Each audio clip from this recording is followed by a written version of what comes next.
I now give the floor to Ms. Stephanie Koury.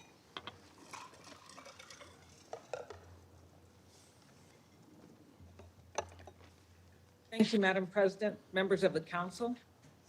At the outset, let me first congratulate the Libyan people on the successful holding of local elections held on 16th November in the first group of 58 municipalities across the country. This was a technically sound process organized by the High National Electoral Commission with the support of the police and security forces, which helped ensure a peaceful voting day. The holding of these elections is a reminder that the Libyan people yearn to exercise their right to select those who govern them. Municipal elections for the second group of 60 municipalities is set to start next month, and I urge all authorities to support this. Madam President, in a little over a week, Libya will mark 3 years since the indefinite postponement of national elections in 2021. As unresolved issues continue to stall political progress, Libya's national unity and territorial integrity are under threat. Over the past 8 months, I have met Libyans from all walks of life, and they have repeatedly conveyed to me a sense of urgency and to hold national elections. Libyans are anxious about their country's future. The status quo is unsustainable and has persisted for too long. Unilateral actions pursued by political elites have deeply eroded Libya's institutions into parallel and competing structures. The recent crisis over the leadership of the Central Bank of Libya exposed the fragility of the veneer of stability of Libya's prolonged political stalemate. It also served as a stark reminder that it is high time for Libya to build strong institutions to address issues of uncontrolled spending and a fiscal deficit, establish a stable economy against the backdrop of the possible decrease of global oil prices.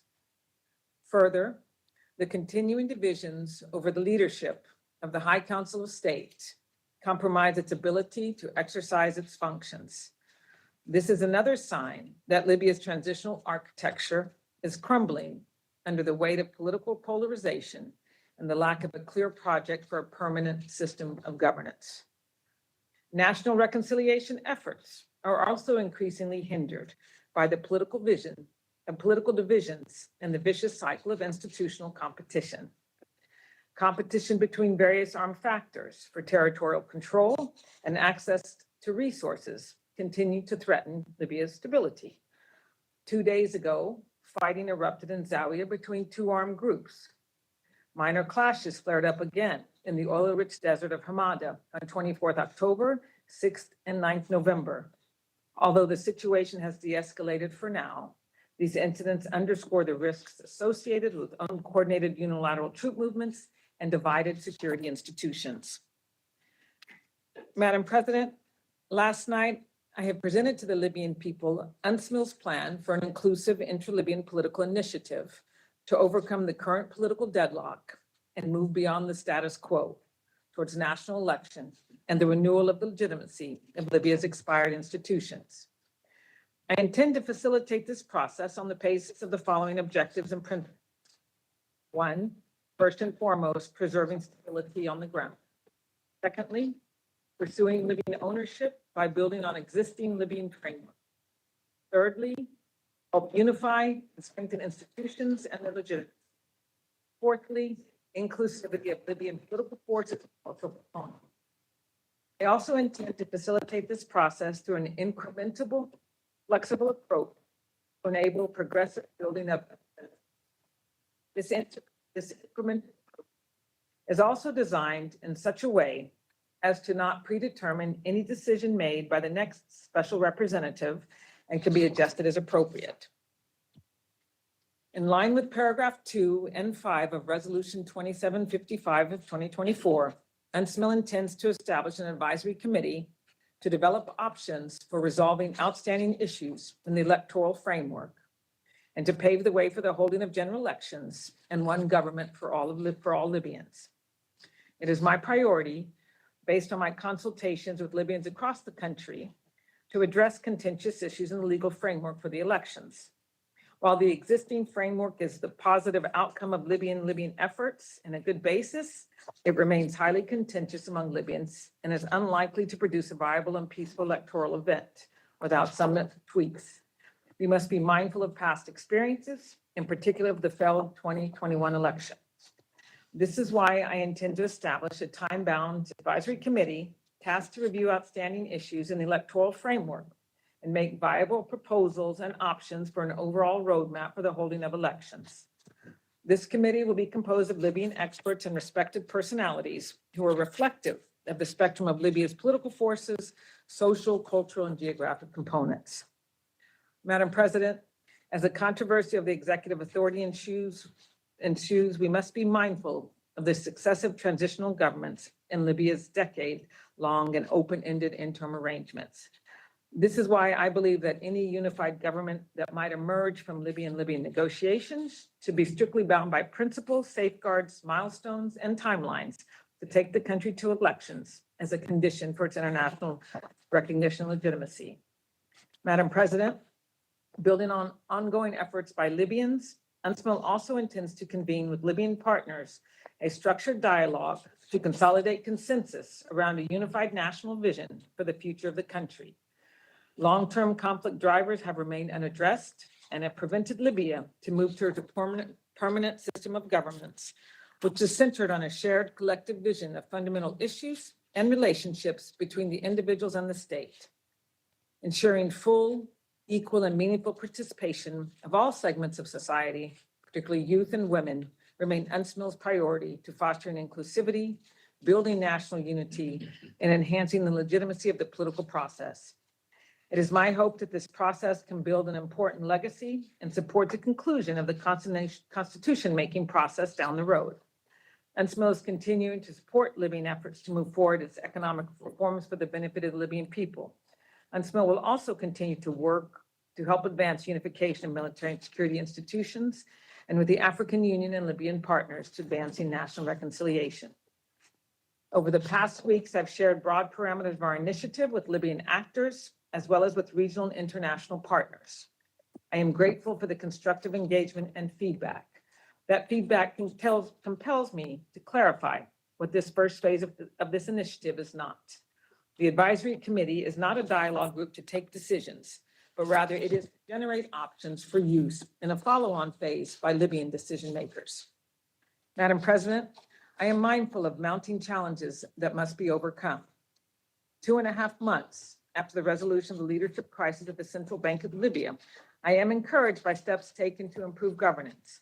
The reinstatement of the Central Bank's Board of Directors on 21st October is an important milestone following its suspension for over a decade. To effectively implement monetary policy and contribute to economic stabilization, the CBL leadership, the Central Bank leadership, and the board must be free to act independently, transparently, integrity, without conflicts of interest, in concert with other oversight institutions. Immediate priority to support the central bank's stabilization efforts. I urge Libyan decision makers to urgently agree on a framework for spending in 2025 with agreed limits and oversights. I would also like to reinforce the critical importance of safeguarding the independence of Libya's oversight institutions and for authorities to adhere to governance principles of transparency and anti-corruption as outlined in the Libya political agreement and successive resolutions by this council.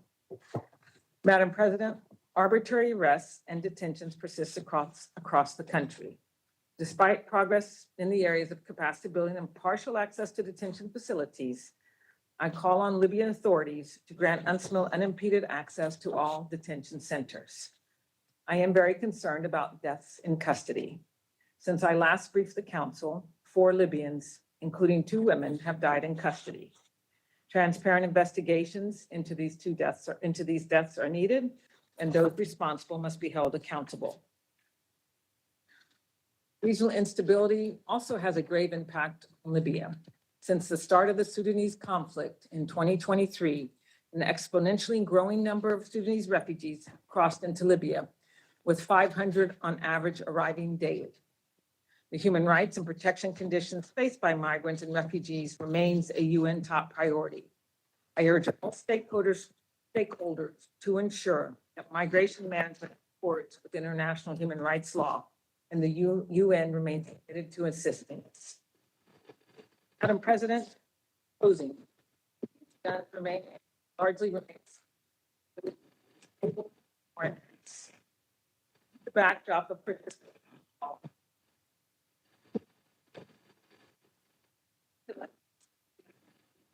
to support statement, as well as regional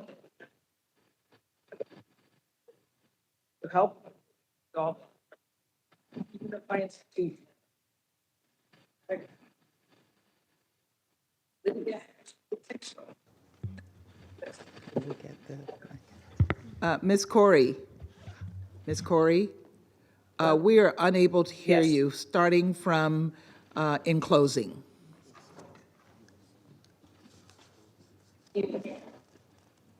Nope, not yet.